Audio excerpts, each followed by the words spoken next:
ஓரிரு நாட்களுக்கு முன்பதாக ஒரு தீர்மானம் ஐநாவிலே கொண்டு வரப்பட்டது. பஹ்ரைனும் அமெரிக்காவும் இணைந்து ஈரானுக்கு எதிராக கொண்டு வந்த தீர்மானம்.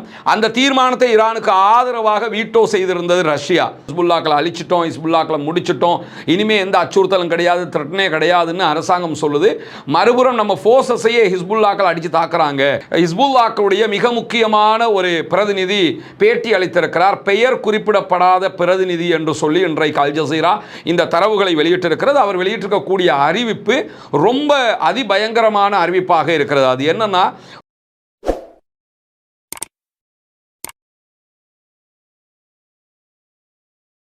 அன்பிற்கினிய சகோதர சகோதரிகளே, நம் அனைவர் மீதும் ஏக இறைவனுடைய அமைதியும் கருணையும் உண்டாகட்டுமாக என்கிற உயரிய பிரார்த்தனைகளோடு பாலஸ்தீனம் மீதான இஸ்ரேலிய ஆக்கிரமிப்பு இராணுவத்தினுடைய 2 ஆண்டுகால யுத்தம் தற்போது ஒரு யுத்த நிறுத்தமாக மாற்றப்பட்டு இன்றோடு 199வது நாட்களை நாம் தாண்டி கொண்டிருக்கக்கூடிய இந்த சூழலில் இதுவரைக்கும் மத்திய கிழக்கு ஒரு பதட்டமான காலகட்டமாகவே தன்னுடைய காலத்தை கடத்தி கொண்டிருப்பதை நம்ம பார்க்க முடியும். ஒருபுறம் ஈரான் மீதான 40 நாட்கள் தாக்குதல்களை அமெரிக்க இஸ்ரேலிய ஆக்கிரமிப்பு இராணுவம் நடத்தி அது ஒரு தற்காலிக யுத்த நிறுத்தமாக மாற்றப்பட்டிருக்கக்கூடிய சூழலில் அது ஒரு நிரந்தர யுத்த நிறுத்தமாக அல்லது அடுத்த கட்டம் என்ன என்கிற கேள்விகள் இல்லாமலேயே காலம் கடந்து கொண்டிருக்கக்கூடிய சூழல் இருக்கிறது. அதற்கு பிறகு லெபனான் மீதான தாக்குதல்களை இடைநிறுத்துவதாக அமெரிக்க அதிபர் டொனால்ட் ட்ரம்ப் அறிவித்திருந்தும் அந்த இடைநிறுத்தல் அறிவிப்பை மீறி இஸ்ரேல் லெபனான் மீது தாக்குதல்களை நடத்தி வருகிறது. பதிலடி தாக்குதல்களை லெபனானுடைய ஹிஸ்புல்லாக்களும் நடத்தி வருகிற செய்திகளை நம்ம தொடர்ந்து பார்க்க முடிகிறது. இதற்கு மத்தியில் 2 ஆண்டுகால யுத்தத்திற்கு பிறகு 199 நாட்கள் ஒரு யுத்த நிறுத்தமாக கடந்து கொண்டிருக்கக்கூடிய காசா பெருநிலப்பரப்பிலையும் தொடர்ந்து இஸ்ரேலிய ஆக்கிரமிப்பு இராணுவம் தாக்குதல்களை நடத்தியே வருகிறது. அந்த செய்திகளும் ஒவ்வொரு நாளும் வெளியாகி கொண்டிருக்கிறது. எப்படி பார்த்தாலும் மத்திய கிழக்கு ஒரு ஸ்திரம் இல்லாத ஒரு நிலையை தாண்டி கொண்டிருக்கக்கூடிய சூழலில் ஈரானுடைய ஃபாரின் மினிஸ்டர் அப்பாஸ் அராக்சி திடீரென பாகிஸ்தானுக்கு சென்றார். பாகிஸ்தானிலே கள நிலவரங்கள் தொடர்பான பல பேச்சுவார்த்தைகளை நடத்தினார். நடத்தியதற்கு பிறகு ஓமான் மஸ்கட்டுக்கு சென்றார். அங்கு போய் ஓமானுடைய தலைவரை அதிபரை சந்தித்து பேசினார். பேசினதுக்கு பிறகு மீண்டும் பாகிஸ்தானுக்கே திரும்பி வந்தவர் திடீரென இன்றைக்கு கிளம்பி மாஸ்கோவுக்கு ரஷ்ய தலைநகருக்கு போயிருக்கிறார். ரஷ்யாவினுடைய அதிபர் விளாடிமிர் புட்டினையும் சந்தித்து பேசியிருக்கிறார். ஈரானுடைய பக்கத்துணையாக இருக்கக்கூடிய மிக முக்கியமான நட்பு நாடு ரஷ்யா. ரஷ்யாவுக்கு அடுத்ததாக சீனா இருக்கிறது. ஈரான் எப்பொழுதும் சீன ரஷ்ய கூட்டாண்மையோடு தான் இருக்கக்கூடிய ஒரு நாடு. அதே நேரத்தில் அமெரிக்க இஸ்ரேலிய அரபு நாடுகள் கூட்டணி என்கிறது தனியாக அடுத்த புறம் இருக்கக்கூடியது நமக்கெல்லாம் தெரியும். இப்படியான சூழலுக்கு மத்தியில் லெபனான் மீதான இஸ்ரேலிய ஆக்கிரமிப்பு இராணுவத்தினுடைய தாக்குதல்கள் அகோரமாக முடுக்கிவிடப்பட்டிருக்கிற அதே நேரம் லெபனானில் இருக்கக்கூடிய ஹிஸ்புல்லாக்களும் பதிலடி தாக்குதல்களை மிக கடுமையாக நடத்தி வருகிறார்கள். குறிப்பாக இன்றைய தினம் ஹிஸ்புல்லாக்கள் வெளியிட்டிருக்கக்கூடிய ஒரு வீடியோ, பல ஊடகங்களும் பரபரப்பாக வெளியிட்டிருக்கக்கூடிய ஒரு வீடியோ தான் இஸ்ரேலிய ஆக்கிரமிப்பு இராணுவத்தை சேர்ந்த சண்டையிலே காயப்பட்டவர்களை எடுத்துக்கொண்டு ஹெலிகாப்டரில் ஏற்றிக்கிட்டு மருத்துவமனைக்கு கொண்டு போகிறதுக்கு ட்ரை பண்ணி கொண்டிருக்கக்கூடிய சூழலில் ஹிஸ்புல்லாக்களுடைய ஆளில்லா விமான தாக்குதல் நடத்தப்படுகிறது. அந்த தாக்குதல்களில் ஆன் தி ஸ்பாட் ஒருவர் கொல்லப்படுகிறான். அதே போன்று 6 இஸ்ரேலிய ஆக்கிரமிப்பு இராணுவத்தினுடைய சோல்ஜர்ஸ் படுகாயம் அடைந்திருக்கிறார்கள் என்கிற செய்திகள் வெளியாக இருக்கிறது. இஸ்ரேலுடைய பல ஊடகங்களில் தலைப்புச் செய்தியாக இதுதான் மாறி இருக்கிறது. லெபனானில் ஹிஸ்புல்லாக்களை அழிச்சிட்டோம், ஹிஸ்புல்லாக்களை முடிச்சிட்டோம், இனிமே எந்த அச்சுறுத்தலும் கிடையாது, த்ரெட்னே கிடையாதுன்னு அரசாங்கம் சொல்லுது. மறுபுறம் நம்ம ஃபோர்ஸஸையே ஹிஸ்புல்லாக்கள் அடித்து தாக்குறாங்க, நமக்கு எதிரான பல தாக்குதல்களை நடத்துகிறார்களே. அந்த வீடியோ நீங்க பார்த்தீங்கன்னா அந்த வீடியோ எடுக்கப்பட்டிருக்கக்கூடிய தொலைவு என்பது வெறும் ஒரு 200 மீட்டர் தொலைவில் இருந்து எடுத்த மாதிரி இருக்கு. அவ்வளவு அருகாமையில் அவங்க நின்று வீடியோ எடுக்கிற அளவுக்கு தான் இஸ்ரேலுடைய பாதுகாப்பு நிலை இருக்கிறது என்று அவர்களுடைய ஊடகங்களை கிண்டல் அடிக்கிற அளவுக்கு கடுமையான பதிலடி தாக்குதல்களை ஹிஸ்புல்லாக்கள் தொடர்ந்து இஸ்ரேல் மேலே நடத்தி வரக்கூடிய சூழலில் இன்றைக்கு அல் ஜசீராவினுடைய அரபி பகுதிக்கு ஹிஸ்புல்லாக்களுடைய மிக முக்கியமான ஒரு பிரதிநிதி பேட்டி அளித்திருக்கிறார். பெயர் குறிப்பிடப்படாத பிரதிநிதி என்று சொல்லி இன்றைக்கு அல் ஜசீரா இந்த தரவுகளை வெளியிட்டிருக்கிறது. அவர் வெளியிட்டிருக்கக்கூடிய அறிவிப்பு ரொம்ப அதிபயங்கரமான அறிவிப்பாக இருக்கிறது. அது என்னன்னா, ஒன்றோ யுத்த நிறுத்தம், இல்லை என்றால் யுத்தம் என்கிற நிலை தொடர வேண்டும். எங்களோட யுத்த நிறுத்தம் என்று சொல்லிக்கிட்டே இஸ்ரேல் தொடர்ந்து எங்கள் மக்கள் மேலே தாக்குதல் நடத்தி வருகிறது. தெற்கு லெபனான் மேலே தொடர் தாக்குதல்களை அவர்கள் நடத்துவதை நாங்கள் ஏற்றுக்கொள்ளவே மாட்டோம், பொறுத்துக்கொள்ளவே மாட்டோம். பதிலடி தாக்குதல்களையும் நாங்கள் நடத்தி கொண்டு வருகிறோம். ஆனால் இது எவ்வளவு தூரம் பதிலடி தாக்குதல்களாக மட்டும் தொடரும் என்பதுதான் கேள்வியாக இருக்கிறது என்று சொல்லக்கூடிய குறித்த அதிகாரி அல் ஜசீரா அரபிக் தளத்துக்கு சொல்லும் போது மேலதிகமாக என்ன சொல்றாரு சொன்னா, இஸ்ரேல் தெற்கு லெபனான்ல பல பகுதிகளையும் கைப்பற்றுவதற்கு முயற்சி செய்கிறது. இஸ்ரேலுடைய அறிவிப்பே என்னன்னா, தெற்கு லெபனான்ல லிட்டானி ரிவர் இருக்கிறது, அந்த லிட்டானி ஆறு வரைக்கும் நாங்கள் கைப்பற்ற போகிறோம், கிட்டத்தட்ட 30 கிலோமீட்டர் அளவுக்கு கைப்பற்ற போகிறோம் என்பதுதான் அவர்களுடைய அறிவிப்பு. ஆனால் ஒரு 2 கிலோமீட்டரை கூட இன்னும் அவங்க கைப்பற்றல, இத்தனை நாட்கள் சண்டைக்குள்ள அந்த அளவுக்கு டஃப் கொடுத்து கொண்டிருக்கிறாங்க ஹிஸ்புல்லாக்களுடைய ரதுவான் படைப்பிரிவு. இப்படியான ஒரு சூழல்ல இன்றைக்கு அவர்கள் வெளியிட்டிருக்கக்கூடிய அறிவிப்பில் என்ன சொல்றாங்கன்னா, தங்களுடைய ஹிஸ்புல்லாக்கள் படைப்பிரிவு 1980களுடைய தந்திரங்களுக்கு மீள திரும்புவதற்கான சாத்தியக்கூறுகளை ஏற்படுத்தி இருக்கிறோம், அதற்கான படைப்பிரிவுகளை மிக தெளிவாக தயார்படுத்தி வைத்திருக்கிறோம், முன்கூட்டியே திட்டமிடப்பட்டிருந்த பல திட்டங்களுக்கு இணங்க தாக்குதல்கள் நடத்துவதற்கு ஹிஸ்புல்லாக்களுடைய படைப்பிரிவுகள் தயாராக இருக்கிறது என்கிற அதிர்ச்சிகரமான ஒரு அறிவிப்பை அவர்கள் விடுத்திருக்கிறார்கள். 1980 காலகட்டங்களில் தான் ஹிஸ்புல்லாக்கள் படை தாக்குதல்களை நடத்தி இருந்தார்கள். இப்பொழுது அந்த தாக்குதல்களை அவங்க நிறுத்திட்டாங்க, நடத்துறதே இல்லைன்னு கூட சொல்லலாம். அந்த அளவுக்கு அந்த படைப்பிரிவுகள் அதை நிறுத்தி வைத்திருக்கக்கூடிய சூழல்ல இஸ்ரேல் தொடர்ந்து இதே நிலையை செய்து வந்தால் வடக்கு இஸ்ரேல் பகுதிகளில் நார்த் இஸ்ரேலுக்குள்ளே எங்களுடைய படை தாக்குதல் நடத்தக்கூடியவர்கள் நுழைவார்கள், அங்கு சென்று பல தாக்குதல்களை நடத்துவார்கள் என்கிற ஒரு அறிவிப்பை விடுத்திருக்கிறார்கள். இது ரொம்ப ஒரு பயங்கரமான ஒரு நிலையை தோற்றுவித்துவிடும். என்ன காரணம்னா, நேரடி சண்டையை தாண்டி உள்ள எவன் நுழைகிறாங்கிறதே தெரியாமல் இருக்கும். அங்கே உள்ள நுழைஞ்சிட்டாங்கன்னா எந்த இடத்துலையும் அவர்கள் அதை வெடிக்க செய்ய முடியும். இஸ்ரேலுங்கிற நாடே இல்லாமல் போகிற அளவுக்கு கூட அந்த அளவுக்கு ஒரு படு பயங்கரமான நிலையை அவர்கள் உண்டாக்க முடியும் என்பதைத்தான் கடுமையான ஒரு எச்சரிக்கையாக இன்றைக்கு விடுத்திருக்கிறது ஹிஸ்புல்லாக்கள்.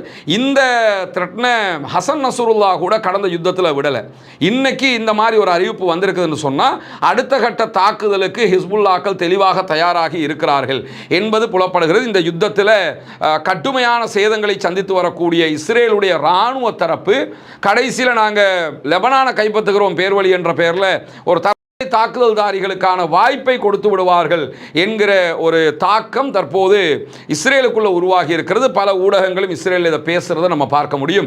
இவ்வளவு மிக கடுமையான ஒரு அறிவிப்பை விடுத்திருக்கிறது ஹிஸ்புல்லாக்களுடைய படைப்பிரிவு என்கிற செய்திகளை அல் ஜசீராவினுடைய அரபு தளம் இன்றைக்கு வெளியிட்டிருப்பதை நம்ம பார்க்க முடிகிறது. அதே நேரத்தில் ஹிஸ்புல்லாக்களுடைய ஜெனரல் செக்ரட்டரி ஹசன் நஸ்ருல்லா அவர்களுக்கு பதிலாக தேர்ந்தெடுக்கப்பட்ட நாயிம் காசிம் அவர்கள் வெளியிட்டிருக்கக்கூடிய அறிவிப்பு இன்றைக்கு வெளியாக இருக்கிறது. அவர் என்ன சொல்றாருன்னா, இந்த யுத்த நிறுத்தம் என்பது பெயரளவுக்குண்டான ஒரு யுத்த நிறுத்தமாக இருக்கிறது. எனவே நாங்கள் யுத்த நிறுத்தத்தை மீறி கொண்டிருக்கக்கூடிய இஸ்ரேல் மேல மிக கடுமையான தாக்குதல்களை நடத்துகிற அதே நேரம் மிக பாரிய அளவு தியாகங்கள் மேற்கொள்ளப்பட்டாலும் எங்கள் குழு சரணடையாது, ஆயுதங்களை கீழே வைக்காது, அடுத்த கட்ட தாக்குதலுக்கு தயாராகி இருக்கிறோம். சரணடைய மாட்டோம்ங்கிறாங்க, ஆயுதங்களை கீழே வைக்க மாட்டோம்ங்கிறாங்க, அடுத்த கட்ட தாக்குதல்களை நிச்சயமாக நடத்துவோம் என்கிற அறிவிப்பை இன்றைக்கு விடுத்திருக்கிற அதே நேரம் சமீபத்திய நாட்களில் ஹிஸ்புல்லாக்களுடைய தாக்குதல் வேகம் மிக கடுமையாக அதிகரித்திருக்கிறது என்கிற தரவுகளையும் நம்ம பார்க்க முடியும். இப்படி ஹிஸ்புல்லாக்களுக்கும் இஸ்ரேலுக்கும் இடையிலான சண்டை உச்சம் தொட்டு கொண்டிருக்கக்கூடிய சூழல்ல எப்படியாவது இஸ்ரேலோட ஒரு யுத்த நிறுத்தத்தை கொண்டு வந்துடணும் என்று சொல்லி லெபனானுடைய அரசாங்கம் அமெரிக்கா தலைமையில் ஒரு பேச்சுவார்த்தையை நடத்துகிறார்கள். அந்த பேச்சுவார்த்தையும் இதுவரைக்கும் முழுமையான ஒரு முடிவை சந்திக்கவில்லை. பேச்சுவார்த்தை நடத்துகிறோம், யுத்த நிறுத்தம் என்று அறிவித்துக் கொண்டுதான் இஸ்ரேல் இந்த அநியாயங்களை செய்கிறது. ஆல்ரெடி காசாவுக்குள்ளேயும் யுத்த நிறுத்தம் என்று ஒப்புக்கொண்டு விட்டுத்தான் தொடர் தாக்குதல்களை நடத்துகிறார்கள். இஸ்ரேல் என்ன அநியாயத்தை செஞ்சாலும் அதை கேட்கறதுக்கு யாரும் இல்லை, அவன் எதையும் செய்யலாம் என்கிற வகையில் தான் அவர்களுடைய நடவடிக்கைகளை மேற்கு நாடுகள் கடந்து போகிறது என்பது நமக்கெல்லாம் தெரியும். இப்படியான ஒரு சூழல் இருக்கக்கூடிய நிலையில் ஐநாவினுடைய பாதுகாப்பு சபையில் ரஷ்யாவினுடைய ராஜதந்திர பாதுகாப்பை எதிர்பார்க்கிறது ஈரான் என்கிற தகவல்கள் இன்றைக்கு வெளியாகி இருக்கிறது. ஈரானுடைய ஃபாரின் மினிஸ்டர் அப்பாஸ் அராக்சி தலைமையிலான குழுவினர் இன்றைக்கு ரஷ்யாவுக்கு போய் சேர்ந்துட்டாங்க. ரஷ்ய அதிபர் விளாடிமிர் புட்டினோடு அவர் சந்தித்து பேச்சுவார்த்தை நடத்தி கொண்டிருக்கிறார். அந்த செய்திகளை எல்லாம் அல் ஜசீரா முழுமையாக வெளியிட்டுக் கொண்டே இருக்கிறது. அந்த சந்திப்பில் விளாடிமிர் புட்டின் அவர்கள் சில செய்திகளை சொல்லியிருக்கிறார். குறிப்பாக நம்முடைய நட்பு எப்போதும் தொடரும், நாம் உங்களோட எப்பயுமே இருப்போம், உங்களுக்கு தேவையானது நாங்கள் பண்ணிக்கிட்டே இருப்போம் என்று சொல்லக்கூடியவர். உங்களுடைய ஆன்மீக தலைவர் ஆயத்துல்லா அலி முஜ்தபா அவர்கள் எனக்கு அனுப்பிய செய்தியும் எனக்கு கிடைத்தது, அதுக்கும் நான் அவருக்கு மகிழ்ச்சியும் நன்றியும் தெரிவித்துக் கொள்கிறேன் என்று சொல்லுங்கள்.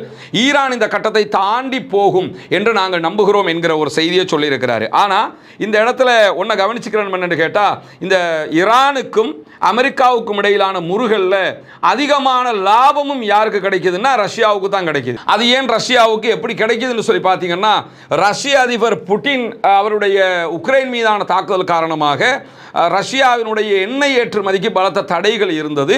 ஆனால் இப்பொழுது பல நாடுகளும் ரஷ்யாவிலிருந்து எண்ணெய் வாங்க ஆரம்பிச்சிருக்கிறாங்க. காரணம் என்னன்னா, ஹொர்முஸ் மூடப்பட்டிருக்குது. Qatar, Bahrain, Dubai, Saudi Arabia இப்படி பல நாடுகளில் இருந்து நமக்கு எண்ணெய் எடுக்க முடியாது, ஈரான்ல இருந்து எடுக்க முடியாதுங்கிற போது யாற்றிலிருந்து எடுக்கலாம்னா ரஷ்யாவிலிருந்து எடுக்கலாம்ங்கிறதுனால ரஷ்யாவினுடைய பிசினஸ் அமோகமாகவே நடந்து வரக்கூடிய சூழல்ல தான் இன்றைக்கு இந்த பேச்சுவார்த்தை நடைபெற்றுக் கொண்டிருக்கிறது. குறிப்பாக 15 ஆண்டுகளுக்கு ஈரானுக்கும் ரஷ்யாவுக்கும் இடையிலான பாதுகாப்பு ஒப்பந்தம் நடைமுறையில் இருக்கிறது. அந்த அடிப்படையில் தான் ஈரானுடைய மிக துல்லியமான தாக்குதல் ட்ரோன்களாக இருக்கக்கூடிய ஷஹேத் வகையான ட்ரோன்களாக இருக்கலாம், மற்ற ட்ரோன்கள் எல்லாமே அவங்க ரஷ்யாவுக்கு விற்பனை செய்வது மட்டுமல்லாமல் அந்த தொழில்நுட்பத்தையே ரஷ்யாவுக்கு கொடுத்திருக்கிறாங்க. அதே மாதிரி ரஷ்யா அவர்களுடைய தொழில்நுட்பங்களை ஈரானோடு பகிர்ந்து கொள்கிறது. பாதுகாப்பு உடன்படிக்கை என்பது உச்சமாக இருக்கக்கூடிய சூழல்ல தான் ரஷ்யா பாதுகாப்பு சபையில் ஒரு அங்கத்தவராக இருக்கிறது. ஐநாவினுடைய செக்யூரிட்டி கவுன்சிலில் 5 நிரந்தர உறுப்பினர்கள் இருக்கிறார்கள். ரஷ்யா, சீனா, அமெரிக்கா, பிரித்தானியா, அதே போன்று பிரான்ஸ். இந்த 5 நாடுகளில் ரஷ்யாவும் சீனாவும் வெளிப்படையாகவே ஈரானுக்கு ஆதரவாக இருக்கக்கூடிய நிலையில தான் இந்த சந்திப்புலையும் எங்க மேலே ஏதாவது தீர்மானங்கள் கொண்டு வந்தால் தொடர்ந்து நீங்க எங்களுக்கு சப்போர்ட்டிவாக இருக்கணும் என்கிற செய்திகளையும் இன்றைக்கு ஈரானுடைய foreign minister Abbas Araghchi Vladimir Putin இடத்துல முன் வச்சிருக்கிறாரு. ஓரிரு நாட்களுக்கு முன்பதாக ஒரு தீர்மானம் ஐநாவிலே கொண்டு வரப்பட்டது. பஹ்ரைனும் அமெரிக்காவும் இணைந்து ஈரானுக்கு எதிராக கொண்டு வந்த தீர்மானம், அந்த தீர்மானத்தை ஈரானுக்கு ஆதரவாக வீட்டோ செய்திருந்தது ரஷ்யா. அந்த தீர்மானத்தை அமெரிக்கா தான் கொண்டு வந்தாங்க பஹ்ரைனோட இணைந்து. ஆனால் கொண்டு வந்திருந்தாலும் அந்த தீர்மானத்துக்காக ஆதரவு தெரிவிக்காமல் எதிர்த்து வாக்களித்து வீட்டோ பவரை பயன்படுத்தி அந்த தீர்மானத்தையே நாஸ்தி பண்ணி இருந்தாங்க ரஷ்யா ஈரானுக்கு ஆதரவாக என்கிற செய்திகளும் வெளியாகி கொண்டிருக்கக்கூடிய சூழல்ல தான் இந்த சந்திப்பு முக்கியத்துவப்படுத்தப்படுகிறது. ஈரான் எது பண்ணினாலும் ரஷ்யாவுக்கு தெரியாமல் பண்ண மாட்டாங்க என்கிற ஒரு நிலையும் இருப்பதை நம்ம அவதானிக்க முடிகிற அதே நேரத்தில் ஈரானுடைய தலைமை காரணமாக அமெரிக்கா ரொம்ப டிஸ்டர்பாக இருக்கிறாங்க அப்படின்னு சொல்லி இன்றைக்கு ஜெர்மனுடைய அதிபர் வெளியிட்டிருக்கக்கூடிய அறிவிப்பை நம்ம பார்க்கலாம். அந்த அறிவிப்பில் அவர் தெளிவாக ஒரு விஷயத்தை சொல்றாரு. ஈரானுடனான யுத்தத்தில் இருந்து வெளியேறதுக்கு என்ன திட்டங்களை எல்லாம் அமெரிக்கா வைத்துக் கொண்டிருக்கிறது என்பது எங்களுக்கு புரியவே இல்லை அப்படிங்கிறாரு. ஏன்னா ஈரானுடைய யுத்தத்திலிருந்து இப்போ வெளியே போகணும், அவங்க வெளியேறாமல் இருந்தாங்கன்னா இன்னும் மாட்டிக்கிட்டு சிக்கிக்கிடுவாங்க, சேத்துக்குழியில் போய் மாட்டிக்கிட்டாங்க. எனவே அதிலிருந்து அவங்க வெளியே போகணும். எப்படி வெளியேற போகிறாங்கிறதா இங்கே இருக்கக்கூடிய கேள்வி என்று சொல்லக்கூடிய ஜெர்மனுடைய அதிபர் மேர்ஸ் என்ன சொல்கிறாருன்னு சொன்னால், மேலதிகமாக ஈரானியர்களை பொறுத்தவரையில் வெளிப்படையாகவே ரொம்ப திறமையாக பேச்சுவார்த்தையை நடத்துகிறார்கள் என்கிறத நாங்கள் பார்க்கும்போதே தெரிஞ்சுக்கிறோம். ஈரானுடைய தாக்குதல் யுத்தத்தை எடுத்துக்கிட்டால் ரொம்ப திறமையான யுத்தத்தை அவங்க பண்ணி முடிச்சிட்டாங்கிறது உலகமே பார்த்துருச்சு. இப்ப ஜெர்மனுடைய அதிபர் சொல்லும்போது என்ன சொல்றாருன்னா, ஈரானியர்கள் வெளிப்படையாகவே ரொம்ப திறமையாக பேச்சுவார்த்தை நடத்துறாங்க, நினைத்ததை விட தெளிவாகவும் வலிமையாகவும் அவருடைய பேச்சுவார்த்தை பாணி அமைந்திருக்கிறது. ஏன்னா ஒரு பேச்சுவார்த்தையை முறிக்கவும் இல்லை முறிக்கவும் வேணும் என்கிற லெவலில் ஈரானியர்கள் பேச்சுவார்த்தையை தொடர்வதை நீங்கள் பார்க்க முடியும். இப்போ பேச்சுவார்த்தை நடக்குதான்னா இல்லை, அப்போ முறிஞ்சிருச்சான்னா இல்லை, முறியவும் இல்லை, அப்போ என்ன ஆன்கோயிங்கிறாங்க.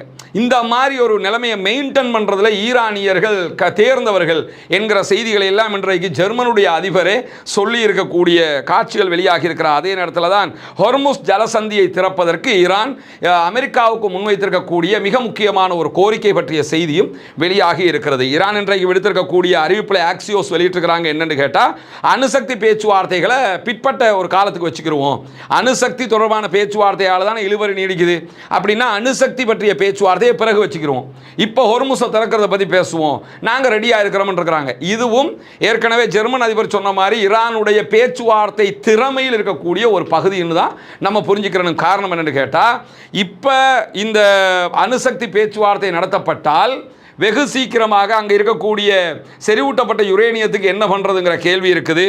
ஆல்ரெடி அவங்க அதற்குரிய தயாரிப்புகள் எல்லாம் பண்ணி வச்சிருக்கிறாங்க, அவங்க நியூக்ளியருடைய வாசலில் நிற்கிறாங்க என்கிற செய்திகள் வெளியாகி கொண்டிருக்கக்கூடிய சூழலில் பேச்சுவார்த்தைகளில் இந்த செறிவூட்டப்பட்ட யுரேனியத்தையோ அல்லது அணுசக்தி தொடர்பான விஷயங்களையோ விட்டு கொடுக்க வேண்டி வரும் என்கிறதுனாலே தான் அதை விட்டு கொடுக்காமல் இப்போ காலத்தை கடத்திக்கிடுவோம், டைமை வந்து மிஸ் பண்ணுவோங்கிறதுக்காக என்ன பண்ணுறாங்கன்னு கேட்டால், நம்ம அணுசக்தி பேச்சுவார்த்தையை வேணும்னா அப்புறம் வச்சுக்கலாமா, இப்போ இப்போ நம்ம முதல்ல ஹொர்முஸை பற்றி பேசுவோமா அப்படின்னு சொல்லி இன்றைக்கு ஒரு அறிவித்தலை அமெரிக்காவுக்கு பாகிஸ்தான் வழியாக ஈரான் அனுப்பி இருக்கிறது என்கிற செய்திகள் வெளியாக இருக்கிற அதே நேரம் ராய்ட்டர் செய்தி நிறுவனம் வெளியிட்டிருக்கக்கூடிய செய்திகளில் ராய்ட்டர் இன்னைக்கு இந்த ஹொர்முஸில் கடந்து போகிற கப்பல் தொடர்பான தரவுகளை வெளியிட்டிருக்கிறது.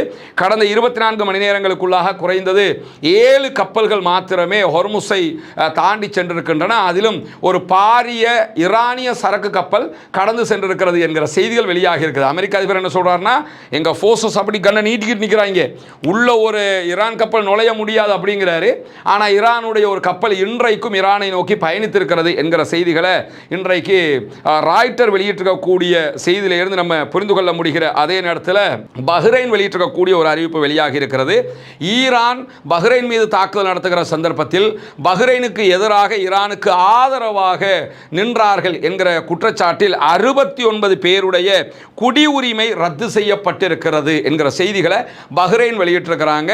பஹ்ரைனில் இருக்கக்கூடியவங்க ஈரானுக்கு ஆதரவாக இருந்தாங்க, அதனால் அவர்களுடைய குடியுரிமையை நாங்கள் ரத்து பண்ணியிருக்கிறோம், இது சம்பந்தப்பட்டவர்களுடைய குடும்பத்தினருக்கும் பொருந்தும் என்கிற அறிவிப்பை இன்றைக்கு பஹ்ரைன் வெளியிட்டிருக்கக்கூடியதை நம்ம பார்க்க முடியும். இலங்கையினுடைய கிழக்கு பகுதிகள் பொத்துவில் செய்து வரக்கூடிய இஸ்லாத்தை ஏற்றுக்கொண்ட சகோதர சகோதரிகளுக்கான வீடு கட்டும் கட்டுமான பணிகளுக்கு தந்து உதவுங்கள் என்று சொல்லி, ஏன்னா ஜக்காத்தை பெறக்கூடிய தகுதி படைத்த 8 கூட்டத்தாரில் இந்த இஸ்லாத்தை ஏற்றுக்கொண்ட சகோதரர்களும் அடங்குகிறார்கள். அவர்கள் ஏழைகள் என்கிற காரணத்தினால அவர்கள் மிஸ்கீன்கள் அதே போன்று ஃபக்கீர்கள் பட்டியலையும் வருவாங்க. மொத்தத்தில் ஜக்காத் பெறக்கூடிய 8 கூட்டத்தில் 3 கூட்டத்தினுடைய நன்மைகள் அவர்களுக்கு கொடுக்கக்கூடிய உதவிகளால் நமக்கு கிடைத்துவிடும் என்கிற செய்திகளை உங்களுக்கு நம்ம தொடர்ந்து சொல்லிக் கொண்டு வந்தோம். அங்குள்ள காட்சிகளையும் நம்ம காட்டியிருந்தோம்.